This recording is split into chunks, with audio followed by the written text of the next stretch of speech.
Hello বন্ধুরা, যারা আপনারা কুয়েতে আছেন এবং কুয়েতে থেকে যারা বলাদিয়া রিসেন্টলি বলাদিয়া মেডিকেল করেছেন এবং তার রিপোর্ট আপনি দেখতে চান অথবা সেটি ডাউনলোড করতে চান, তো সেটি কিভাবে করবেন? আজকের ভিডিও তার উপরেই। তার জন্য আপনাকে আপনার মোবাইল বা কম্পিউটার থেকে ব্রাউজার ওপেন করতে হবে এবং সেখানে সার্চ করতে হবে কুয়েত MOH সার্চ করার পরে দেখুন আপনার সামনে যে প্রথমে যে লিঙ্কটি এসছে মিনিস্ট্রি অফ হেলথ কুয়েত, এই লিঙ্কটিতে ক্লিক করবেন।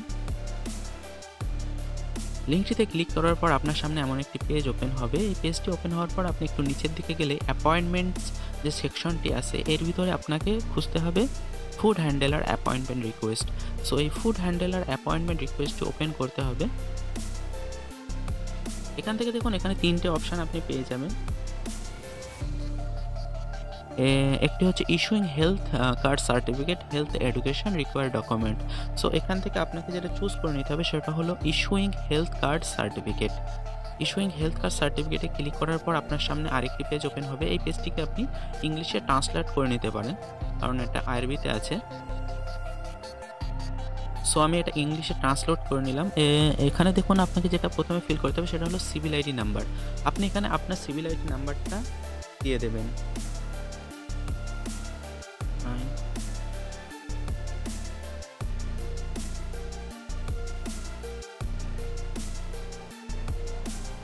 ওকে, সিভিল আইডি নাম্বারটাকে দেওয়ার পর আপনি যখনই দ্বিতীয় বাইরে সিভিল আইডি নাম্বার দেওয়ার পর দেখুন আপনার এখানে ফুল ডিটেলস আপনি পেয়ে যাবেন। সিভিল আইডি দেওয়ার পরই আপনি সমস্ত ডিটেলস এখানে অটোমেটিক্যালি ফিল হয়ে যাবে। আপনার নাম, আপনার nationality, profession, works, place, release date, expiration date অর্থাৎ আপনার বলাদিয়া কার্ডটি কবে এক্সপায়ারি হবে সমস্ত ডিটেলই আপনি এখানে পেয়ে যাবেন। ঠিক আছে। সো এখান থেকে দেখুন দ্বিতীয় অপশান যেটি আছে কার্ড প্রিন্টিং। এই কার্ড প্রিন্টিংয়ে যদি আপনি ক্লিক করেন, কার্ড প্রিন্টিংয়ে ক্লিক করলেই আপনার যে বলাদিয়া কার্ডটি আছে অর্থাৎ সার্টিফিকেট, হেলথ সার্টিফিকেট যেটা আছে সেটা আপনার সামনে চলে আসবে। তখন আপনি এটা প্রিন্ট আউট করে নিতে পারেন আপনার সুবিধার্থে। সো ভিডিওটি যদি আপনার কাজে এসে থাকে তো অবশ্যই ভিডিওটিতে একটি লাইক দিয়ে দেবেন আর চ্যানেলটি সাবস্ক্রাইব করতে ভুলবেন না। ধন্যবাদ।